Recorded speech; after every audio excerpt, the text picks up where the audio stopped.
Emmanuel, God is with us. Emmanuel, God is with us. Thank you, Jesus. Okay, so we're going to do our April tour. And my nasturtiums are flowering.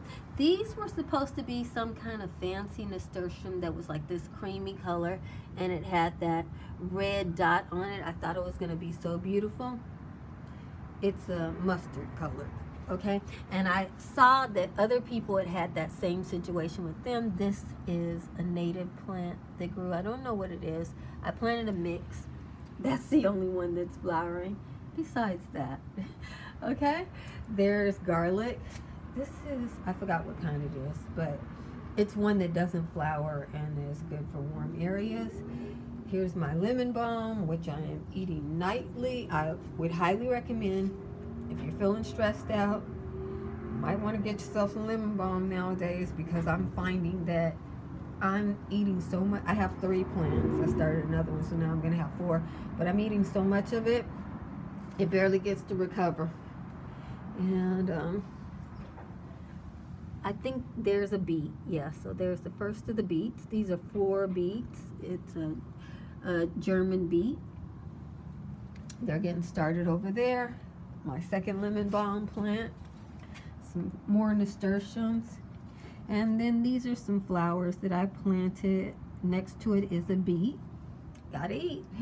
I planted more beets in there, and there are some flowers that will attract pollinators, and they're also edible herbs. Here's some beets that got started a little bit longer. Aren't they beautiful?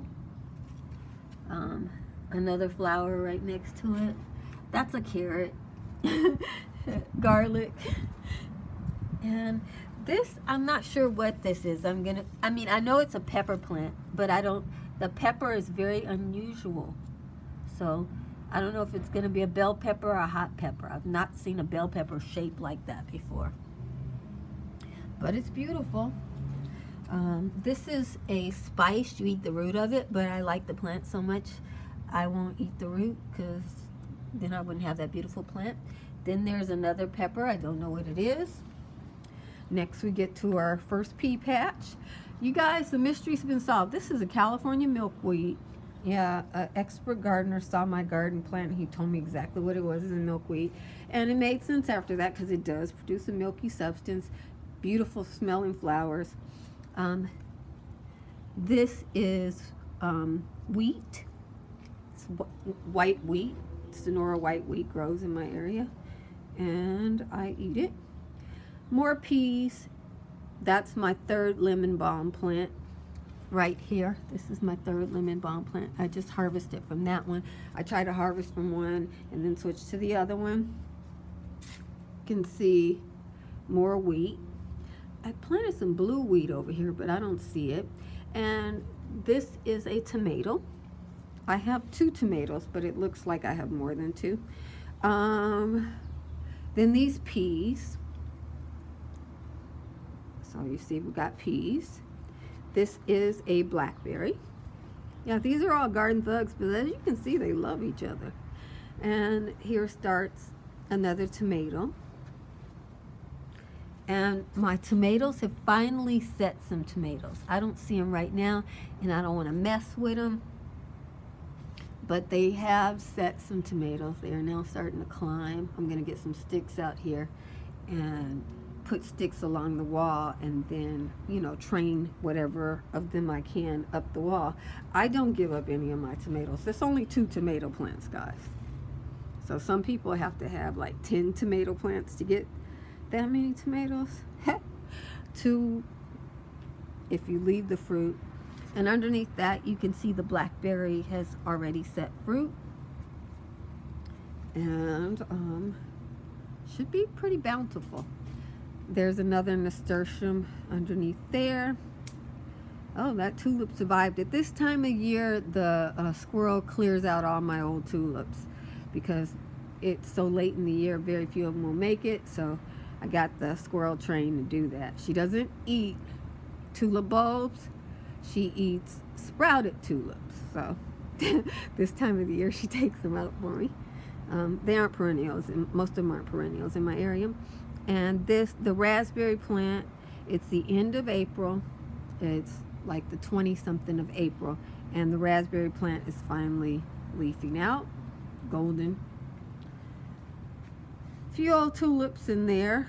One's about to flower. After it flowers, I guess that's what the squirrel's waiting for. She's a well-trained squirrel.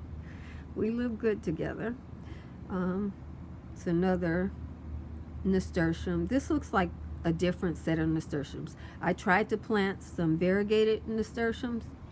They didn't come out variegated. And I certainly didn't want to plant a long nasturtium like that in this spot. It looks fine, so I'm going to leave it.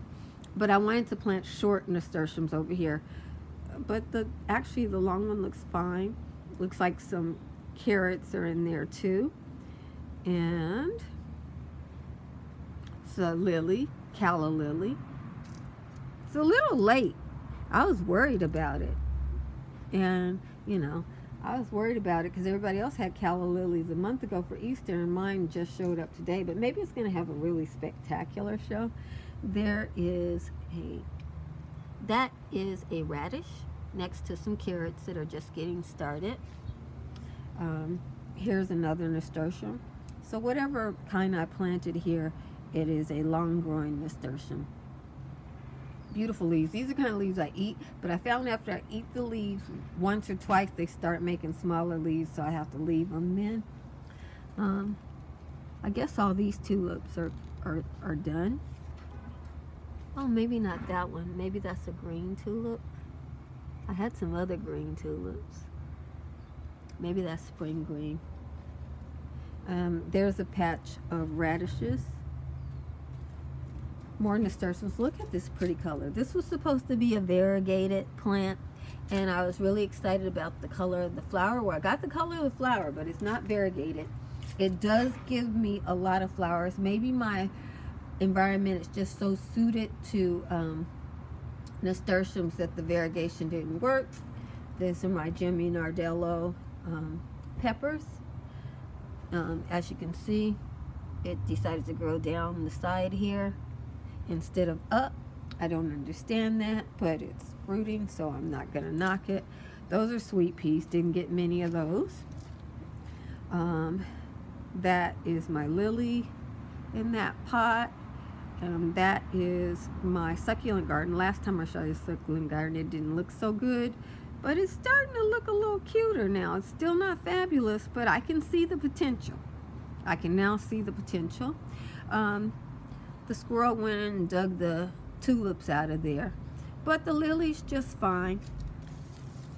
Actually, it seems to have spurred flowering. I should have some lily flowers soon. Yep, definitely about to have some lily flowers.